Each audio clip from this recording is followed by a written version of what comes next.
मुच्यते। पूर्णस्य पूर्णमादाय पूर्णमेवावशिष्यते। ॐ शान्ति शान्ति शान्तिः।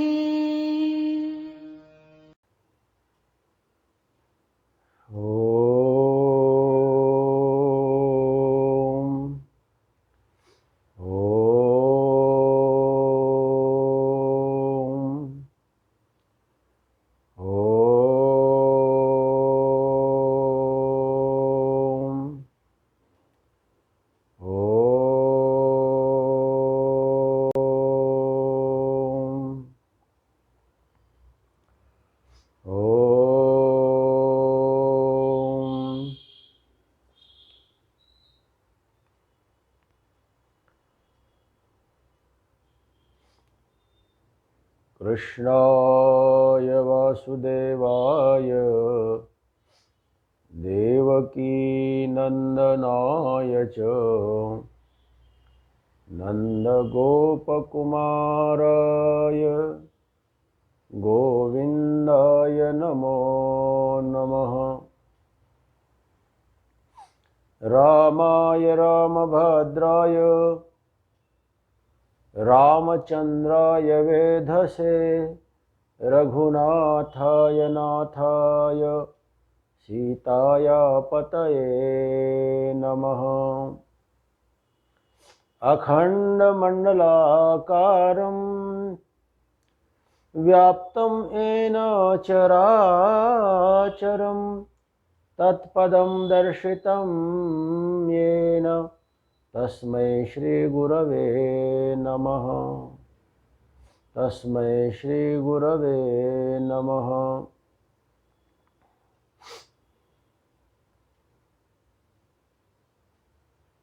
हरे राम राम राम हरे हरे, हरे कृष्ण कृष्ण कृष्ण हरे हरे, हरे राम राम राम हरे हरे, हरे कृष्ण कृष्ण कृष्ण हरे हरे, हरे राम राम राम हरे हरे,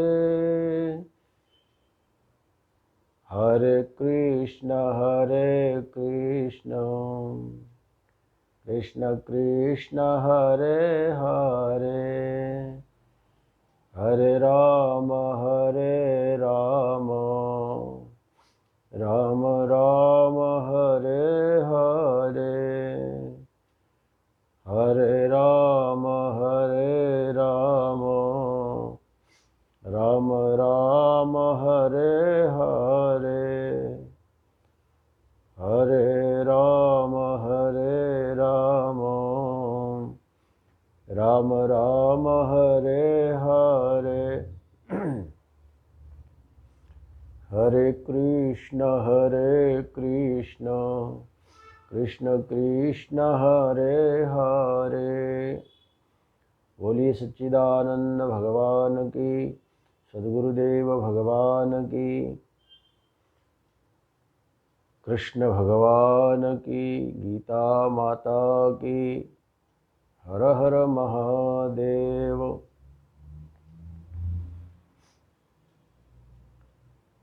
परात्पर परब्रह्म परमात्मा भगवान श्री कृष्ण के पावन चरणों में नमन करते हुए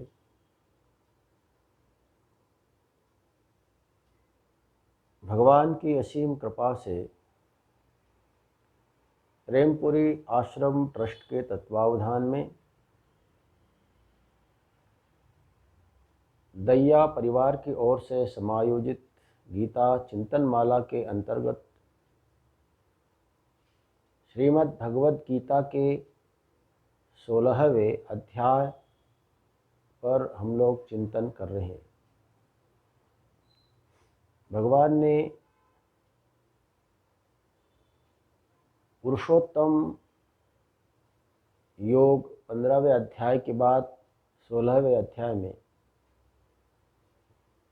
पुरुषोत्तम भगवान को पाने के उपाय के रूप में दैवी संपदा का वर्णन किया।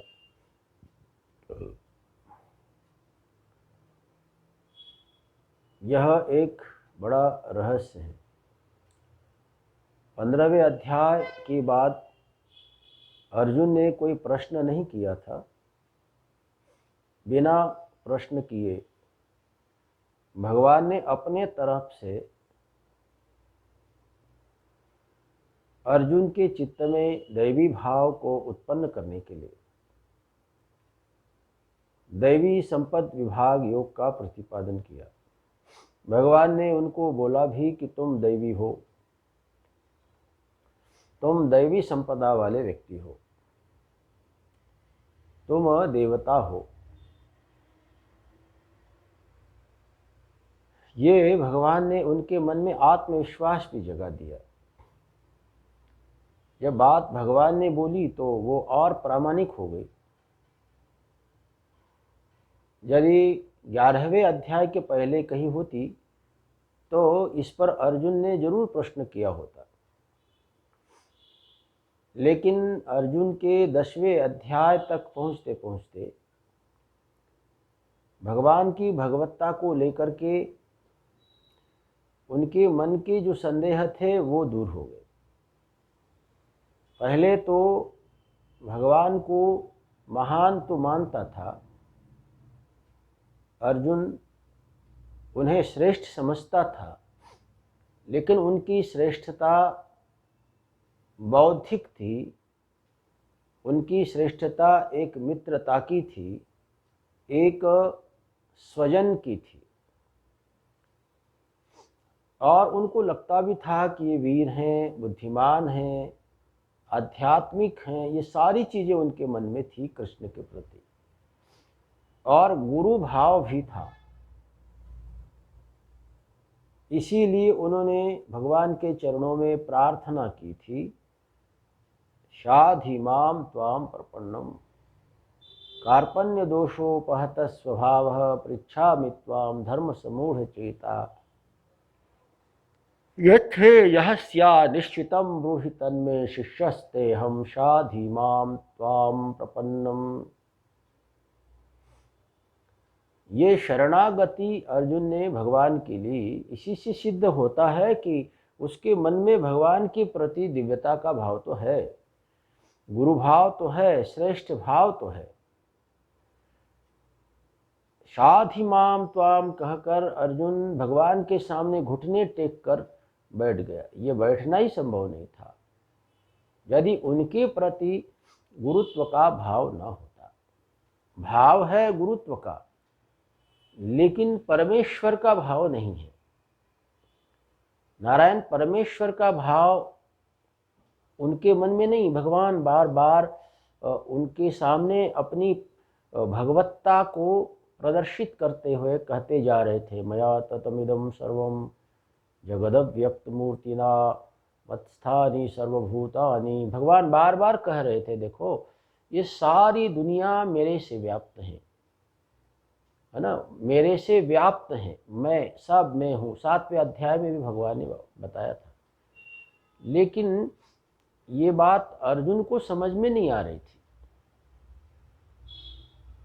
10वें अध्याय में भी विभूति योग योगो नाम 10वाध्याय, 10वें अध्याय में भी भगवान ने बहुत स्पष्ट रूप से ये कहा था कि मैं ही हूँ। तब भी ये बात समझ में नहीं आई थी। तब उन्होंने भगवान से प्रार्थना की, द्रष्टुम इच्छामि ते रूपम। मैं तुम्हारा जो भगवदीय रूप है, जो कण कण में परमेश्वर का व्यापक आकाशवत सर्वगतश्च नित्यः, आकाशवत सर्वगत जो आपका स्वरूप है, उसके मैं दर्शन करना चाहता हूँ। अभी तक आप उसको परोक्ष दिखा रहे थे, जो सुन करके ज्ञान होता है उसको परोक्ष बोलते हैं, और स्वयं की दृष्टि से आँख से जो देखना, अनुभव करना, उसको अपरोक्ष बोलते हैं। जो प्रत्यक्ष है ना वो अपरोक्ष, आँख से देखा, कान से सुना, जिह्वा से चखा, त्वचेंद्रिय से स्पर्श किया, घ्राणेन्द्रिय से नारायण सूंघा, तो इसको बोलते अपरोक्ष ज्ञान। माने खुली आँख से, खुले कान से, खुले नासिका से, त्वचेंद्रिय से, रसनेन्द्रिय से चखना, त्वचें इसका अनुभव करना ही अपरोक्ष बोध है। तो अर्जुन ने कहा कि आप कितना भी बोलो और मैं सुनता रहूं, ये तो सारा परोक्ष ज्ञान है, अपरोक्ष ज्ञान नहीं है। तो अब आप परोक्ष ही ज्ञान कराते रहोगे क्या? बोलते ही रहोगे, दिखाओगे नहीं कुछ? यदि आपके अंदर सामर्थ्य है तो आप दिखा भी दीजिए। आप तो केवल बोल रहे हैं कि मैं हूँ, मैं हूँ, मैं हूँ। तो ये तो केवल परोक्ष ज्ञान है, मेरे को परोक्ष ज्ञान भी हो रहा है, लेकिन इस परोक्ष ज्ञान से क्या होगा? असत अपादान, असद अभान, है ना, असत्वापादक आवरण शक्ति का ये निवारण करता है। दो प्रकार के आवरण होते हैं हमारे मन पर पड़े हुए, एक असत्वापादक आवरण और दूसरा अभानापादक आवरण। असत्वापादक आवरण का अर्थ होता है वो नहीं है, इस प्रकार की समझ से ढका हुआ, जो ढका हुआ व्यक्तित्व है, आवरण है, वो है असत्वापादक आवरण। और जो दिखाई न दे है, लेकिन दिखाई न दे, उसको बोलते हैं अभानापादक आवरण। ये आवरण के दो प्रकार हैं। तो कहा कि भगवान है, ये बोध हुआ, सत्यम ज्ञानम अनंतम ब्रह्म। शब्द का जो सामर्थ्य है वो अस्तित्व बोध कराने में समर्थ है। शब्द में सामर्थ्य है अस्तित्व बोध को उत्पन्न करने का। अस्तित्व का बोध होगा तो असत्व का जो भाव है वो खत्म हो जाएगा। तो असत्व को नष्ट करने, असत्व भाव को, असत भाव को नष्ट करने वाला जो है वो सद्भाव। और ये शब्द के द्वारा, जैसे मान लो कि कोई चीज़ आपकी खो गई है और किसी ने कहा कि भैया है, खोई नहीं है, तो आपके मन में जो भाव था असत्व, अब वो नहीं, ये भाव खत्म हो गया और निर्णय होगा कि भाई है, और ला करके रख दिया, तो अभान भी नहीं रहा और असत्व भी नहीं रहा। असत्व जो है वो शब्द से मिट जाता है ऐसा कहने से, और देखने से अभान मिट जाता है, भान से अभान मिट जाता है, सत्व से असत्व मिट जाता है। तो यहाँ पर अर्जुन ने कहा कि आपका शब्द क्या करेगा? मेरे अंदर जो परमेश्वर के प्रति असद भाव है उसको मिटाएगा, लेकिन जो अभान है उसको कौन मिटाएगा? उसको मिटाने के लिए तो आपको प्रत्यक्ष ही दर्शन देने होंगे।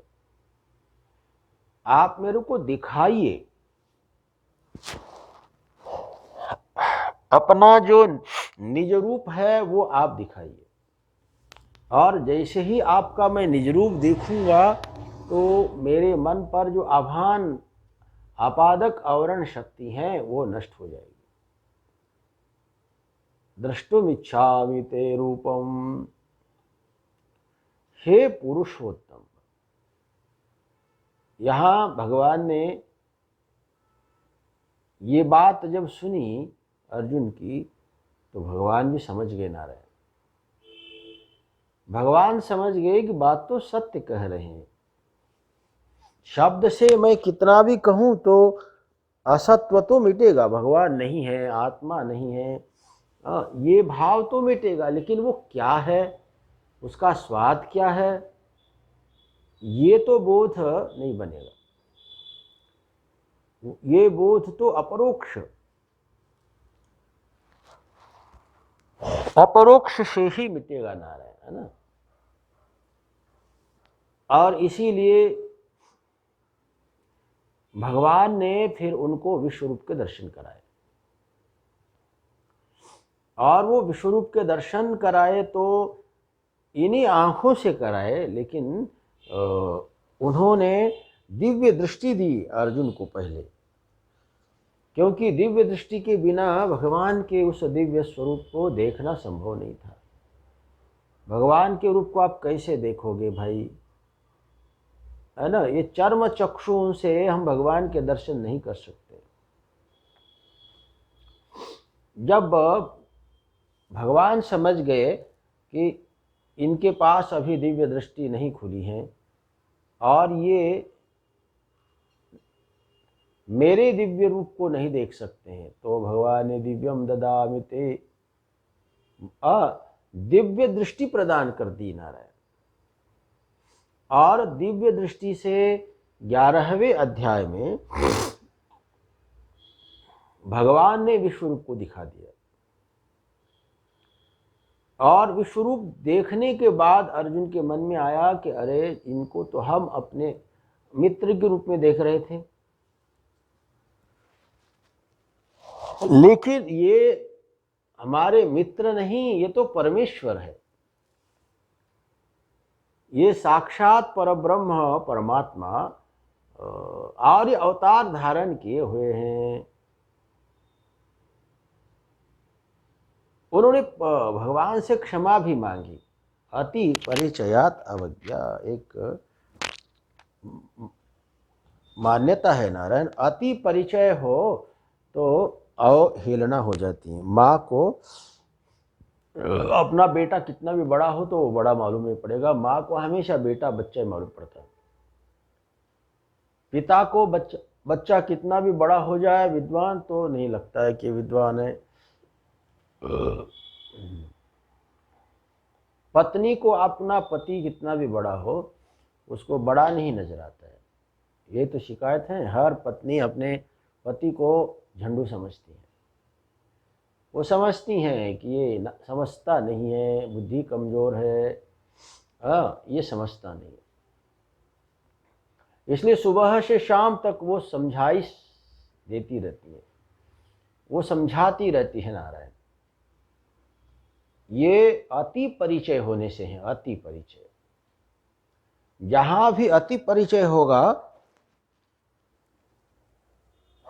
तो वहां पर मालूम नहीं पड़ेगा नारायण ये बड़ा है। हमारे आश्रम में, अखंडानंद जी महाराज जी के आश्रम में एक डॉक्टर रहा करते थे, दिल्ली के डॉक्टर जेठी, लंदन से पढ़ के आए थे और दिल्ली में बड़े ही प्रसिद्ध फेमस डॉक्टर थे, बड़े सज्जन पुरुष थे। जब वो लंदन से आए नारायण और प्रैक्टिस करने लगे, बड़ी ख्याति, उनकी माँ को बुखार आ गया, तो वो गए, उन्होंने देखा माँ को और उन्होंने कहा कि माँ एक छोटा सा इंजेक्शन में लगाता हूँ, तुम ठीक हो जाओगे। उनकी माँ ने कहा कि तुमको इंजेक्शन लगाना आता है कि नहीं। उन्होंने कहा कि मैया मैं तो बहुत बड़ा डॉक्टर हूँ, दिल्ली में नाम है मेरा नाम। माँ ने कहा नाम तो जरूर होगा तुम्हारा, इसमें कोई संदेह नहीं, लेकिन तुमको इंजेक्शन लगाना आता है कि नहीं ये मेरे को पहले बताओ। पहले ये बताओ तुमको इंजेक्शन लगाना आता है कि नहीं।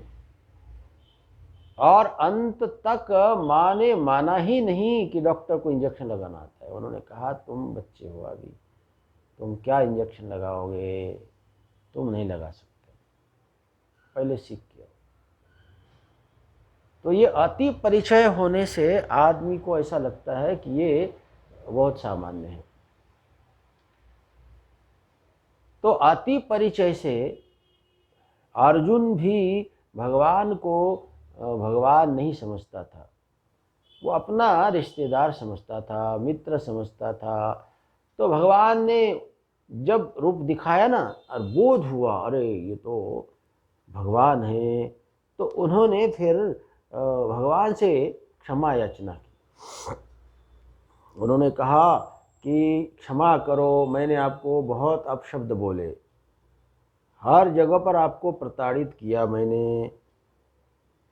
सखेति मत्वा प्रसभम यदुक्तम, हे कृष्ण हे यादव हे सखेति, अजानता महिमानं तवेदम मत प्रमादात प्रणयेन वापि। प्रमाद और प्रणय, कभी कभी प्रेम से भी अपमान हो जाता है, प्रेम में भी उटपटांग कुछ कभी बोला हो, अथवा प्रमाद से गलती से कुछ बोला होगा, तो दोनों को भी तुम क्षमा करो, क्षमा। तो ये बोध कब हुआ? जब 11वें अध्याय में भगवान ने अपरोक्ष ज्ञान कराया। स्वयं का अपरोक्ष बोध करने के बाद यहां अर्जुन ने खुद को भी देखा था नारायण, हाँ, स्वयं को भी भगवान के अंदर देखा था। विश्वरूप का अर्थ यही तो है। एक हमारे महात्मा जी थे, अभी भी है, वो कहीं विचरण करते रहते हैं। उन्होंने एक बार देखा ध्यान की गहरी अवस्था में, उन्होंने देखा कि भगवान श्री कृष्ण नृत्य कर रहे हैं और वो सहस्र मुख है उनके, हजारों मुख हैं, और उन हजारों मुखों में इनका भी एक मुख, जो महात्मा थे उनका भी मुख उसके अंदर दिखाई दे रहा है। हजारों मुख और उसके अंदर उनका भी मुख, अखंडानंद जी महाराज जी का भी मुख उसी में दिखाई दे रहा था उनको, खुद का भी मुख उसमें दिखाई दे रहा था, खुद को भी उन्होंने उसके अंदर देखा था बैठे हुए। तो विश्वरूप का अर्थ यही है कि उस विश्व में स्वयं भी है, उस विश्व में स्वयं भी समाविष्ट है नारायण। देखा अर्जुन ने और उनको बोध हुआ, बोध जागा, पश्चाताप हुआ, और फिर उन्होंने भगवान की क्षमा याचना की। प्रभु गलती करो, गलती हो गई, क्षमा करो, गलती हो गई, क्षमा करो, अनजाने में मैंने आपको यादव बोला, मित्र बोला, कृष्ण बोला, है ना, बहुत कुछ बोला, तिरस्कार किया, हंसी मजाक किया, है ना, मजाक भी उड़ाई कई बार, क्षमा करो। अब अर्जुन को बोध हुआ नारायण कि ये साक्षात भगवान है, और जब बोध हो गया तो अब भगवत वचनों के प्रति भी तो आस्था बढ़ गई। भगवान के प्रति आस्था बढ़ी तो उनके वचनों के प्रति भी आस्था बढ़ गई। उनके वचन भी नारायण आस्था के केंद्र बिंदु बन गए, महत्वपूर्ण हो गए अर्जुन के दृष्टि में। अब ऐसा विश्वसनीय पुरुष कोई बात हमारे बारे में बोले तो हमारे अंदर गहरा परिवर्तन आएगा। हनुमान जी महाराज वहां सीता की खोज करने के लिए गए थे रामेश्वरम। मालूम तो पड़ गया था कि सीता अशोक वाटिका में है, और अशोक वाटिका जाने का रास्ता यही है, समुद्र उल्लंघन। अब समुद्र उल्लंघन करके जाना है तो जाएगा कौन? अब इतनी बड़ी शक्ति उनके अंदर अब हो तभी वो जा पाएगा।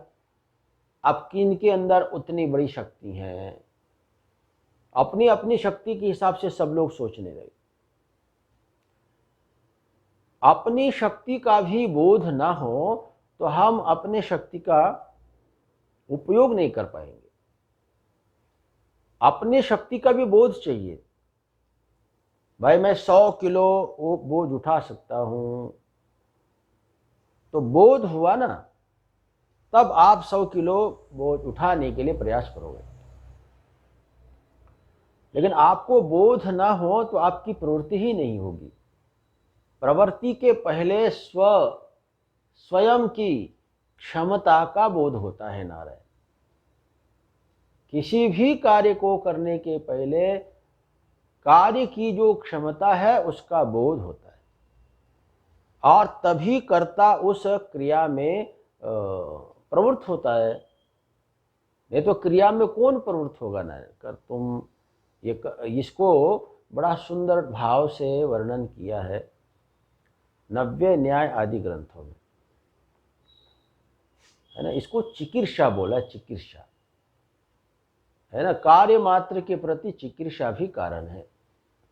चिकीर्षा का अर्थ होता है कर्तुम इच्छा चिकीर्षा, करने की जो इच्छा और उसके साथ साथ ज्ञान, इच्छा, कृति, प्रयत्न, करने का सामर्थ्य, बोध, ये भी इसमें आप समझ लीजिए।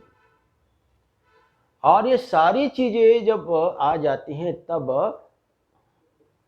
व्यक्ति करने में प्रवृत्त होता है। इसलिए कार्य के प्रति अपनी क्षमता का बोध होना भी आवश्यक है। यदि क्षमता का बोध ना हो तो एक सामान्य काम भी व्यक्ति नहीं कर सकता है।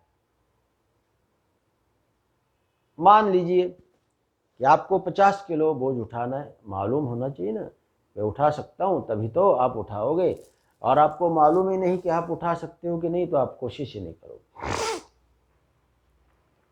बोध अति आवश्यक है। आप उन हजारों बंदरों में, वानरों में, अब बहुत से लोगों को यही मालूम नहीं था मैं उठा सकता हूँ कि नहीं उठा सकता हूँ। कभी प्रयास तो किया नहीं था। प्रयास करने के बाद ही मालूम पड़ता है कि आप उठा सकते हो कि नहीं उठा सकते हो। लेकिन उसके पहले आपके अंदर आत्मविश्वास का होना बहुत ज़रूरी है। मैं उठा सकता हूँ। और आपको कितना भी कोई बोले कि आप उठा सकते हो, लेकिन खुद जब तक आप उस पर भरोसा नहीं करोगे तब तक आप उठाने का प्रयास नहीं करोगे। वहाँ हनुमान जी महाराज जी भी बैठे थे, ध्यानस्थ, है ना, ध्यान मग्न थे वो। दुनिया की कोई परवाह नहीं, मस्ती में विराज रहे थे। बस श्री राम जय राम जय जय राम, श्री राम जय राम जय जय राम, श्री राम जय राम जय जय राम भजन कर रहे थे। जाम्बवंत ने जाके कहा कि क्या कर रहे हो? बोले ध्यान कर रहे हैं, सोच रहे हैं कैसे जाया जाए, लंका कैसे जाया जाए, क्योंकि वो तो बहुत दूर है, कौन जाएगा वहाँ तक। उतना दूर जाना और पुनः वापस भी आना समाचार लेके, तो बोले ये तो बड़ा कठिन मालूम पड़ रहा है, कौन जाएगा। हनुमान जी स्वयं भी हनुमान जी जा सकते थे, लेकिन हनुमान जी को पता नहीं था कि मैं जा सकता हूँ। और वो अपनी तुलना बहुत कम शक्ति वाले वानरों में कर रहे थे, है ना। आश्चर्य, स्वयं हनुमान जी महाराज और वो कम क्षमता अपनी आंक रहे थे। उन्होंने कहा कि अब कौन जाएगा, मैं तो जा सकता हूँ लेकिन नहीं आ सकता हूँ, वापस नहीं आ पाऊंगा। तो जाने का क्या अर्थ है फिर? वापस जब सीता को देख के उनका पता करके वापस आऊं तो फायदा, राम का काम होगा। लेकिन अभी तो जा सकता हूं, वापस आना मुश्किल है। तो नारायण ये बात सुनी बूढ़े जाम्बवंत ने, आंखों में झांक के देखा। उनका इतिहास भी वो जानता था। उन्होंने कहा कि हे हनुमान, तुम्हारे अंदर वो सारी शक्तियां हैं, तुम बहुत शक्तिशाली हो। बचपन में तुमने अपराध किया था साधु महात्माओं का, महात्माओं ने कहा था कि तुम अपनी शक्ति भूल जाओ, और शक्ति को भूलने के कारण आप अपने आप को अक्षम समझ रहे हो। उन्होंने कहा कि फिर आप हमको शक्ति प्रदान करो, है ना। वो शक्ति कैसे आएगी? जो भूली हुई शक्ति कैसे आएगी वापस। तो जामवंत ने कहा कि कोई तुमको याद दिलाए तो वो शक्ति पुनः वापस आएगी। मैं तुमको याद दिला देता हूँ। और जैसे याद दिला दिया नारायण वो पूरी घटना, और हनुमान जी महाराज समझ गए कि मैं जा सकता हूँ और आ भी सकता हूँ। बोध उनको आत्मविश्वास में ले गया। ये बोध बहुत जरूरी है हमारे जीवन में। ये जो बोध है वो अति आवश्यक है। जैसे ही उनको बोध हुआ और उठ के खड़े हो गए नारायण, और उन्होंने प्रतिज्ञा की कि अब मैं जाऊंगा, जा करके सीता को देख करके पता करके आऊंगा, ले आऊंगा यहीं पर। ऐसा आत्मविश्वास बढ़ाने वाला आदमी होना चाहिए। आप जहाँ भी हैं आत्मविश्वास बढ़ाने वाला आदमी हो तो आप बहुत जल्दी उन्नति कर लोगे। इसलिए अपने से अच्छे लोगों के साथ रहना चाहिए, अपने से छोटे लोगों के साथ नहीं रहना चाहिए। घृणा मत करो, अपने से छोटे लोगों से घृणा नहीं करना है, लेकिन अपने से बड़ों के साथ रहोगे तो बड़ा आपको हमेशा बड़े होने की प्रेरणा देता रहेगा। जाम्बवंत बूढ़ा। और उन्होंने हनुमान जी को याद दिलाया। हनुमान जी बोध भाव में आ गए, और उसके बाद फिर हनुमान जी ने कितना बड़ा काम किया नारायण। चले गए लंका, जाके फिर वापस आ गए, सीता जी को मिलके सब पता करके आ गए। ये है आत्मविश्वास। सामने वाले व्यक्ति पर जितना भरोसा होगा नारायण, उतना ही आत्मविश्वास बढ़ेगा। हनुमान जी महाराज आपके सामने उदाहरण है, अर्जुन आपके सामने उदाहरण है। अर्जुन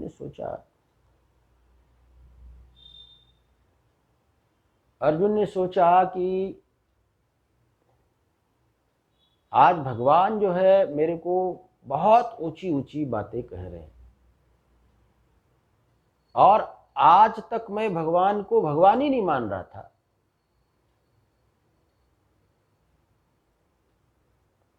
लेकिन ये तो सचमुच भगवान है, सचमुच भगवान। गुरु से भी कक्षा एक ऊंची है। अभी तक बोध हो गया नारायण। अर्जुन को 15वां अध्याय आते आते 10वें 11वें 12वें मालूम पड़ गया कि ये भगवान है। और एक बार किसी की भी श्रेष्ठता हमको मालूम पड़ जाए तो फिर उनके द्वारा जो भी कोई बात कही जाएगी वो बड़ी महत्वपूर्ण होगी हमारे लिए। अब वो जो भी बोलेंगे तो वो प्रामाणिक बनेगी। प्रामाणिक नारायण। कोई सामान्य आदमी अर्जुन को बोलेगा कि तुम बड़े हो, तुम देव हो, तुम देवता हो, तो वो बात उसको समझ में नहीं आएगी नारायण। लेकिन जब आप आज उनको बोध हुआ कि ये भगवान है, अब भगवान जो बोलेंगे उनके लिए प्रामाणिक होगा, वो आत्मविश्वास को बढ़ाएगा। तो जैसे ही भगवान ने कहा कि तुम दैवी पुरुष हो, अभिजातोसी भारत, तुम जन्मजात देवता हो, तुम जन्मजात दैवी पुरुष हो, और केवल तुम ही नहीं तुम्हारा समग्र कुल दैवी है। माँ शुचः संपदम दैवी, तुम दैवी संपत्ति से युक्त हो। ये बात भगवान ने जब बोला नारायण, तो उनको प्रामाणिक रूप से अर्जुन ने ले ली, क्योंकि भगवान है तो ये झूठ नहीं बोल सकते। भगवान है तो आप प्रामाणिक नहीं बोल सकते। भगवान का अर्थ है जो सर्वज्ञ है, भगवान का अर्थ है जो सर्वशक्तिमान है। सर्वशक्तिमान और सर्वज्ञ कृष्ण जो बोल रहे हैं वो सही बोल रहे हैं। आत्मविश्वास। अब एक बार भगवान की बात उन्होंने सुनी तो अंदर से महसूस करने लगे, मैं देवी हूँ, मैं देवता हूँ नारायण।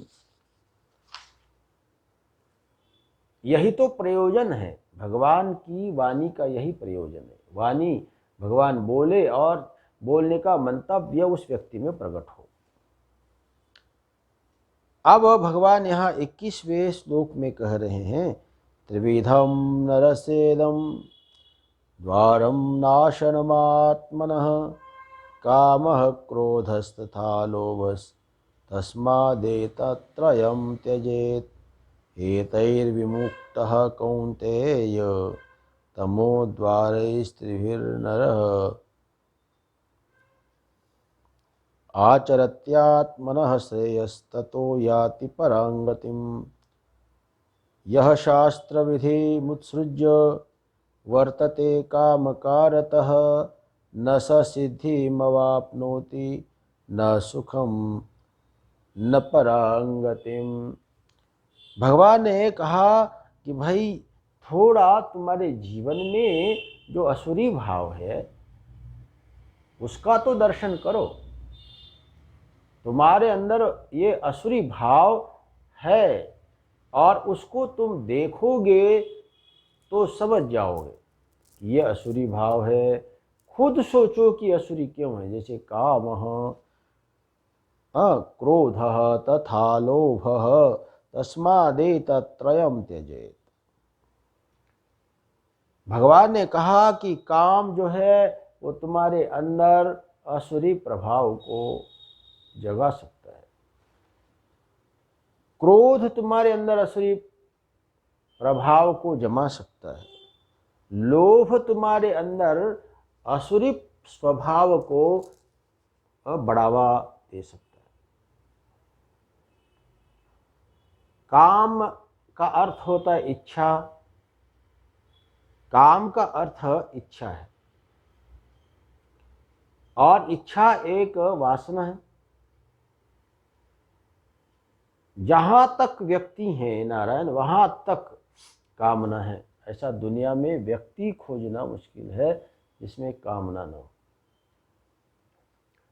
कोई बोले कि भाई मैं निष्काम हूं, अकाम हूं, तो भी नारायण उसके अंदर वो है, नहीं बोल रहा है फिर भी है।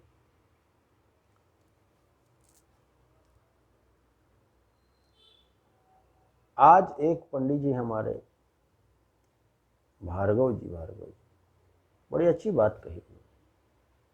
मंदिर में जैसे भगवान के दर्शन करने के लिए गया तो दूसरे एक पंडित जी खड़े थे। तो दूसरे पंडित जी की बात उनको मैंने सुनाई। ये पंडित जी बड़े अच्छे हैं और ये आपको मित्र समझते हैं। वो कह रहे थे कि ये हमारे सहपाठी हैं, साथ साथ हम पढ़े हैं और आप लोग प्रेम से रहो। मैंने कहा आप लोग प्रेम से रहो। पहले तो बहुत उठापटक होती रही आपस में, अब आप बहुत प्रेम से रहना।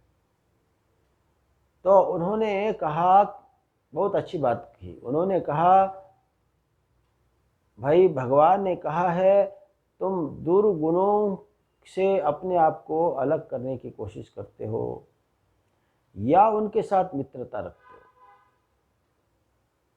बड़ी गहरी बात है, इसको समझ लेना चाहिए। काम क्रोध लोभ मद मत्सर है, इससे है ना, इससे दुश्मनी अच्छी चीज नहीं है। अपितु दुश्मनी न करे और उनको समझने का प्रयास करे। उसका तिरस्कार नहीं, उसको समझने की बात है। काम क्या है, क्रोध क्या है, आप जैसे जैसे इसको समझ लोगे ना तो आपकी दोस्ती हो जाएगी। भगवान बहुत है, अपने यहाँ भगवानों की कमी नहीं है और भगवान को प्रकट कराने वाले लोगों की भी कमी नहीं है।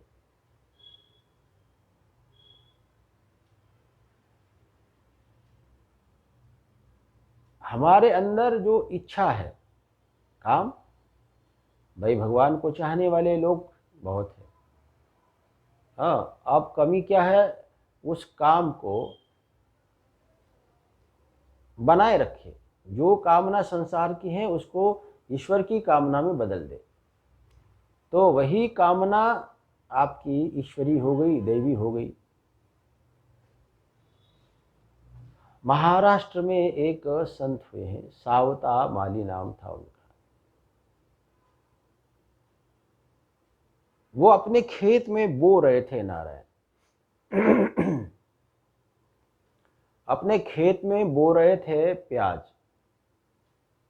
तो किसी ने जाके उनको कहा कि आप ये बताइए भगवान की भक्ति किसको कहते हैं। तो उन्होंने एक प्याज उखाड़ा और दूसरी जगह पर लगा दिया और कहा इसी को भक्ति कहते हैं। उन्होंने पूछा कि भगवान ये प्याज लगाने से भक्ति का क्या मतलब। उन्होंने कहा देखो, एक प्याज यहाँ से उठा लिया और उखाड़ के वहाँ लगा दिया। ऐसे तुम्हारे अंदर प्रेम है, कामना है, काम है ना, है पत्नी का काम, पति का काम, बच्चों का काम माने इच्छा। किसी भी वस्तु को पाने की जो इच्छा है ना, वही काम है, वही कामना है। स्त्री को, पुरुष को पाने की इच्छा ही कामना, धन को पाने की इच्छा ही कामना, सम्मान को पाने की इच्छा ही कामना। और वो जो कामना है उसको उखाड़ो और प्रभु के चरणों में लगा दो। तो हमारे अंदर जो है ना, दोनों चीजें हैं नारायण। वही काम स्वर्ग का द्वार भी है, नरक का द्वार भी है। यदि वो संसार के तरफ बहता है, कामना संसार के तरफ बहती है, तो वो नरक का द्वार है। और वो परमेश्वर की तरफ बहती हैं तो स्वर्ग का द्वार है। यहाँ भगवान ने कहा द्वारम नरक का सेदम, धर्म विरुद्ध असंयमित। जो काम क्रोध लोभ है वो नरक का द्वार है, ऐसा भगवान को कहना है, ध्यान देना। नरक नहीं, नरक का द्वार है।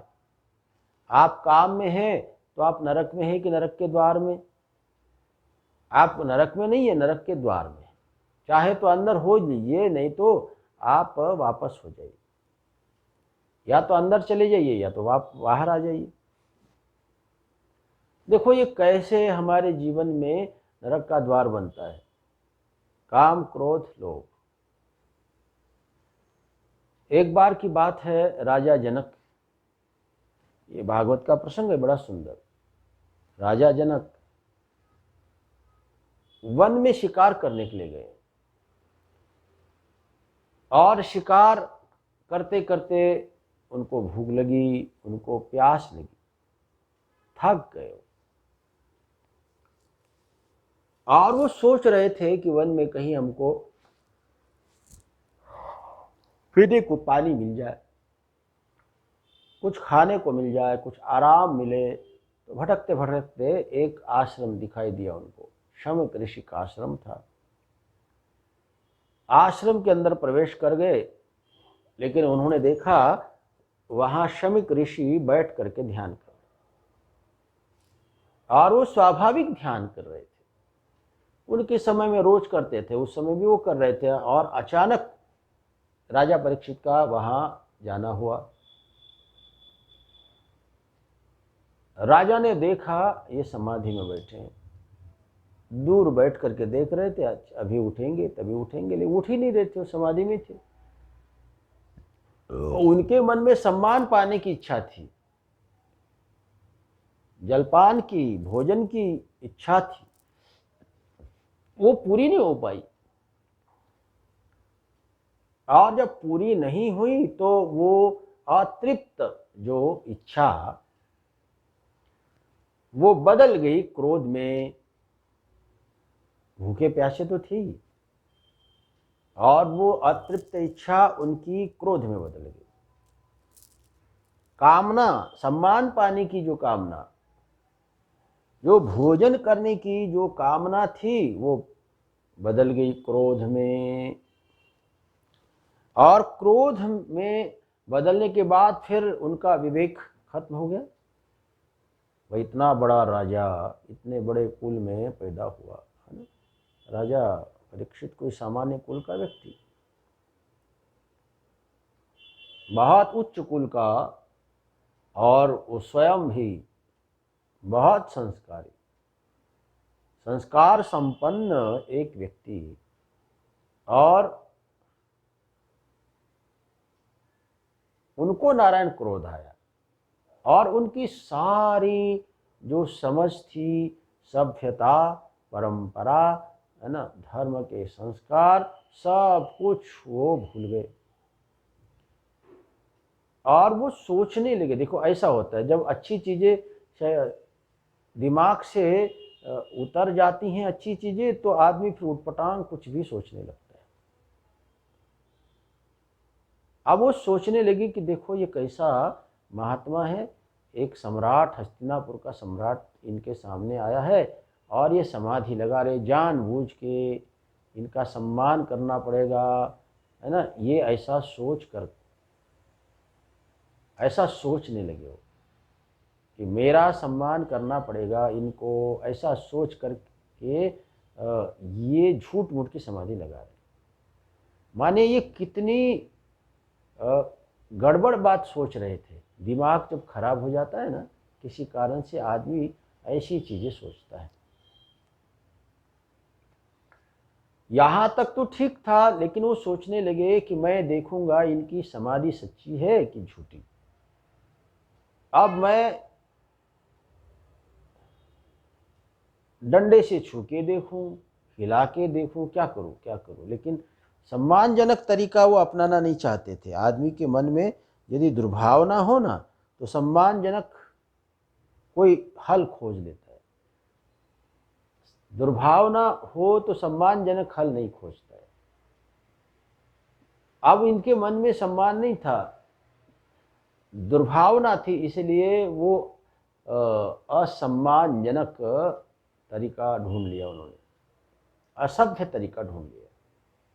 भाई किसी की परीक्षा भी लेना हो तो सभ्य तरीका, जैसे मान लो कोई सो रहा हो और उसको जगाना हो तो क्या करोगे, डंडा लेके पीटोगे या उसको कुत्ते से कटवाओगे, हाँ, सांप गले में डाल दोगे।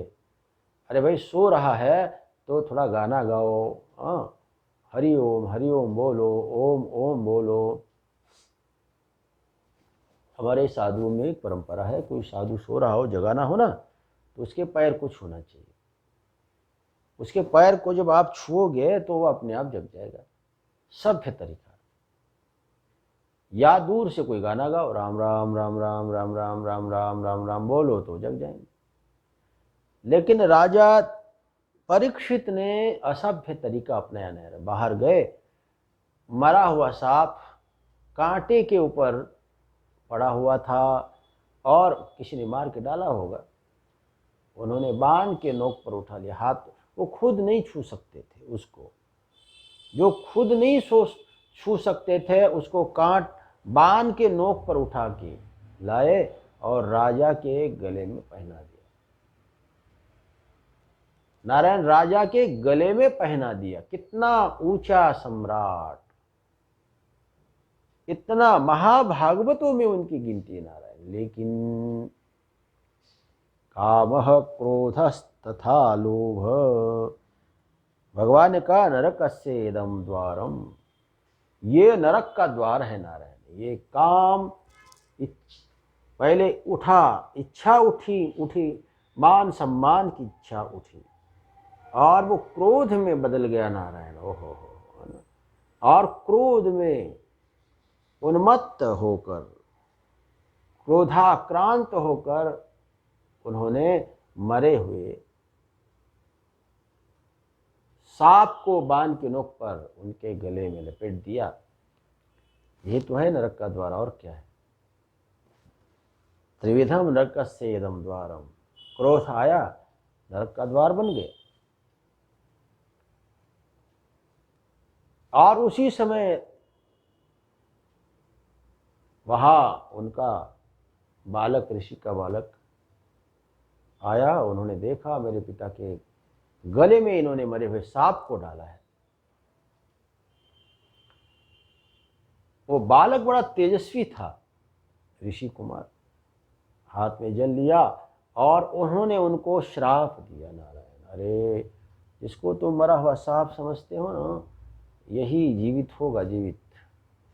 और तक्षक जाति का साग साफ तुमको डसेगा, उससे तुमको डसेगा। नारायण यही तो है, त्रिविधम नरकस्येदं द्वारम नाशनमात्मनः। नाशनम आत्मना, अपने नाश के प्रति जो कारण है वो द्वार इदम नरकस्य मरे दुखस्य अशांति है, दुख का अशांति का अथवा पारंपरिक नरक का, जैसे आपने सुना पुराणों में वगैरह वगैरह, बड़ा भयंकर वर्णन है नरक का, बड़ा भयंकर। लेकिन यहाँ पर सीधे सीधे भगवान ने बात नहीं, थोड़ा घुमा फिरा के, इसलिए ध्यान देना भैया, इसको घुमा फिरा के समझोगे तभी समझ में आएगा, नहीं तो सीधा सीधा बोलो काम नरक का द्वार है, क्रोध नरक का द्वार है, लोभ नरक का द्वार है। दुनिया में हर आदमी नरक चला जाएगा फिर, क्योंकि सबके भीतर काम है, क्रोध है, लोभ है, तो सारे लोग नरक के द्वार बन जाएंगे खुद और चले जाएंगे।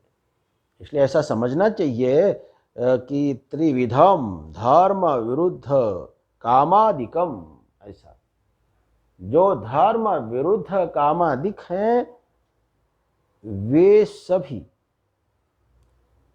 काम क्रोध लोभ नरक के द्वार है, और जो संयमित धर्म सम्मत काम क्रोध लोभ का उपयोग करते हैं वो नरक के द्वार नहीं बनते हैं नारायण, वो स्वर्ग के द्वार बनते हैं। ये तीनों को हम यदि सत्वगुणी बनाते हैं तो स्वर्ग का द्वार है, और इनको तमोगुणी बना लेते हैं, इनको आप रजोगुणी बना लेते हैं तो तमो द्वार, ये तमोगुण का द्वार बनेगा। ये नारायण नरक का द्वार बनेगा। इसीलिए सावधान, त्रिविधम नरकस्येदं द्वारम नाशनमात्मनः, कामः क्रोधः तथा लोभः तस्मादेतत्त्रयं त्यजेत्।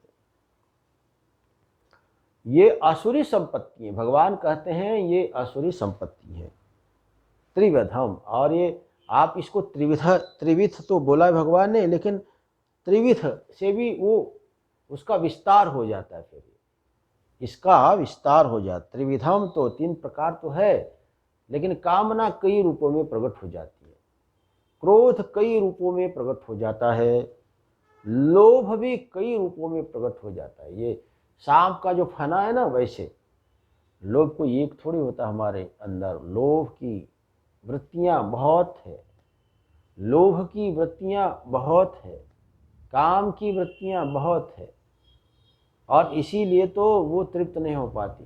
आप सोचते हैं एक ही बार एक ही बार एक ही बार, ये काम एक ही बार कभी नहीं होता है, और अनेक वृत्तियां काम की, अनेक वृत्तियां हैं क्रोध की, अनेक विषय हैं क्रोध के, काम के, लोभ के।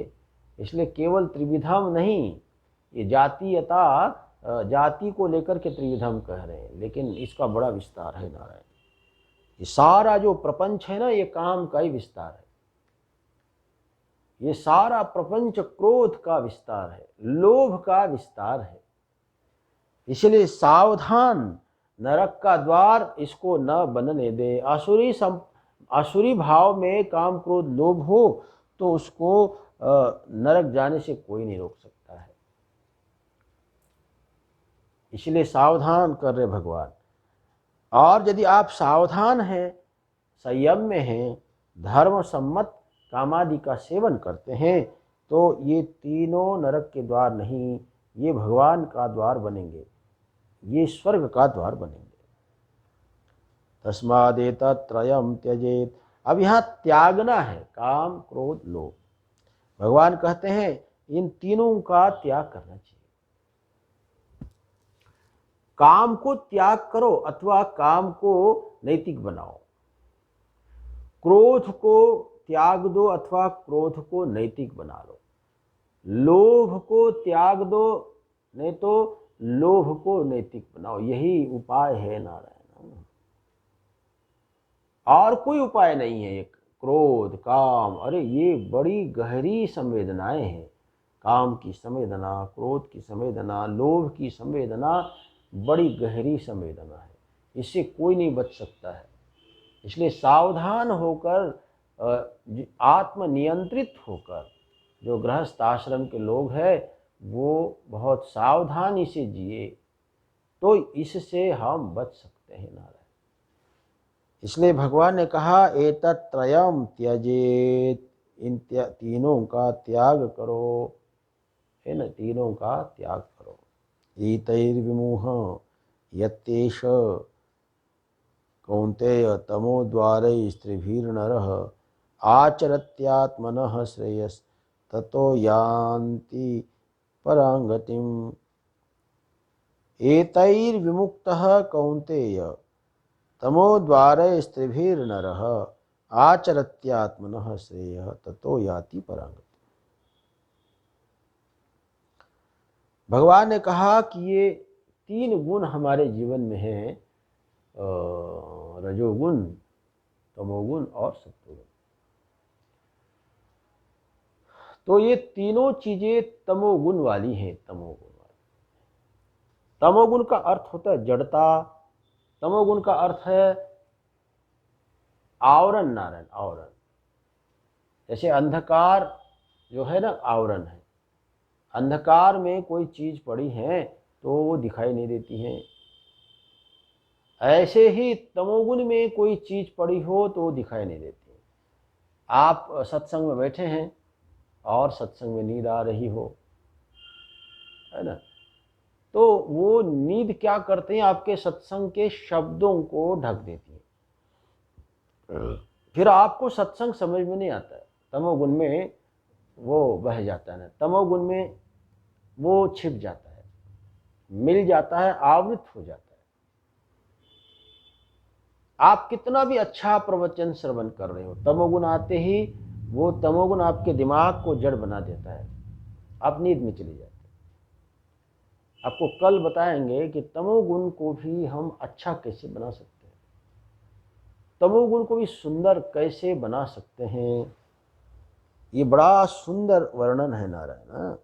ये भगवान की जो वक्तव्य शैली है बड़ी अद्भुत है।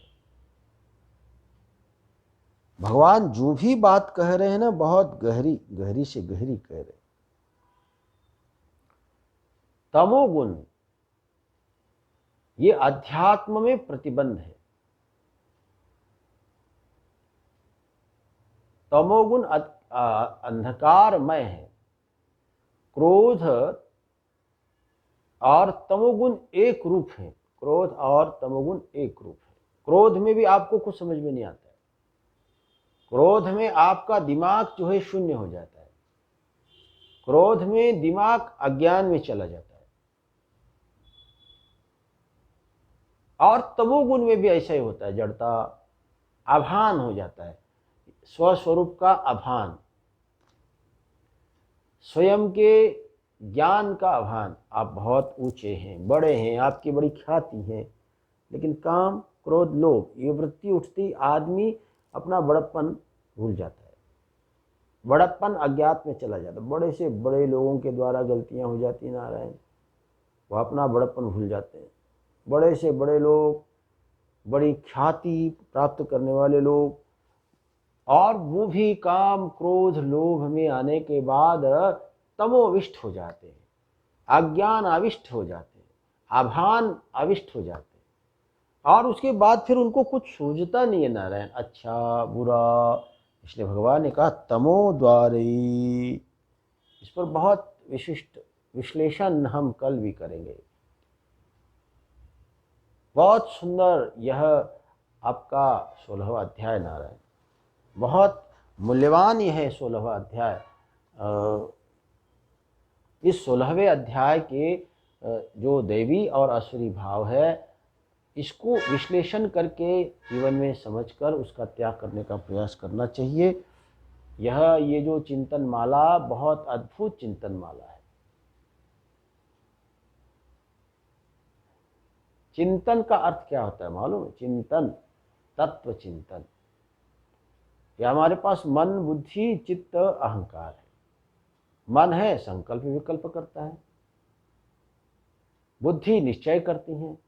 अहंकार, अहं अहं अहं, मैं हूँ। और चित्त जो है ना, इसको समझना है, चिंतन। चित्त के दो रूप है, चिंता और चिंतन। तो आप चित्त से चिंता नहीं, चिंतन करो। हाय हाय हाय, हम तो बड़े आसुरी संपत्ति वाले। अब आप चिंता मत करो, चिंतन करो, इससे कैसे ऊपर उठना है, आपको इस आसुरी प्रभाव से कैसे दैवी भाव में प्रवेश करना है, ये बात यहाँ आपने को सीखना है। बड़ा सुंदर यह विषय है, इसको हम यहीं विराम दे रहे हैं। सभी साधकों के अंतरात्मा को नमन करता हूँ, सबका अभिनंदन, सबको वंदन। इसी प्रकार आप निरंतर तत्व के चिंतन में अपना समय व्यतीत करें, यही आपको ब्रह्म भाव, आत्म भाव तक पहुँचाएगा। अपनी वाणी को विराम। ओम पूर्णमदः पूर्णमिदं पूर्णात् पूर्णमुदच्यते पूर्णस्य पूर्णमादाय पूर्णमेवावशिष्यते। शंकरं शंकराचार्यं केशवं बादरायणं सूत्रभाष्यकृतौ वन्दे भगवन्तौ पुनः पुनः। ओम शांति शांति शांति।